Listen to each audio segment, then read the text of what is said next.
তো যদি এরকম হয়ে থাকে এটা তো ভারী অন্যায় হয়েছে বলে আমি মনে করি। প্রথম দিন জেলা শাসক দেখা করেননি, খবরের কাগজে তা দেখানো হয়েছে, লেখা হয়েছে রাতে 10টার সময় কিংবা সামাজিক মাধ্যমে, সেটাও ঠিক না। এটা ডিএম নিজেই বলেছেন 8টার সময় এসেছিল। 8টার সময় যদি কেউ যেতে যায় তো দেখা করতেই পারেন, দেখা করেনি তো আমরা তার নিন্দা জানিয়েছিলাম ব্যক্তিগত পলিটিক্যাল পার্টির তরফ থেকে। কিন্তু আজকে যে ঘটনাটা যদি এরকম হয়ে থাকে, মোস্ট আনফর্চুনেট। এবং যে জায়গায় চিফ মিনিস্টার বলেছেন যে উনি ব্যাপারটা দেখবেন এবং দেখছেন, তো দিস ইজ মোস্ট আনপ্রেসিডেন্ট ঘটনা হওয়া উচিত না। কাজে যদি এরকম হয়ে থাকে এটা মোস্ট আনফর্চুনেট বলে আমি মনে করি।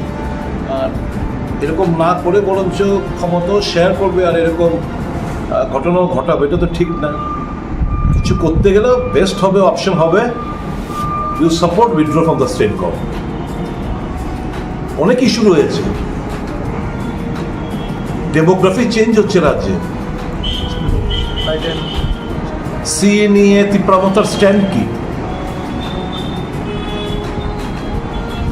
সিএ নিয়ে তীব্রতার স্ট্যান্ড কি?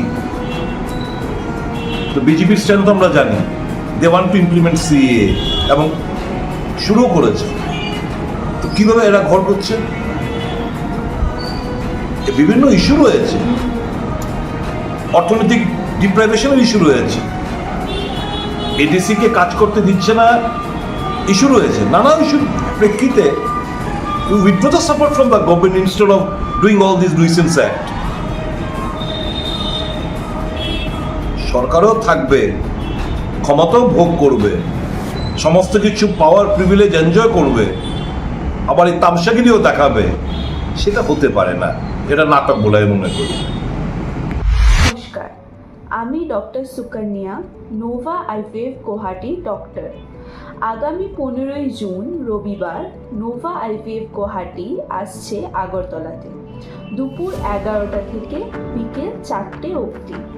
Doctor Mahabur Rahman city maternity and fertility clinic, officers quarter lane, Krishnanagar, CM official কোয়ার্টারের কাছে, আগরতলা, ত্রিপুরাতে।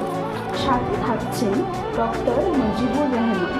যারা যারা অ্যাপয়েন্টমেন্ট নিতে চান নিচে দেওয়া নম্বরে আজ আপনাদের অ্যাপয়েন্টমেন্ট বুক করুন।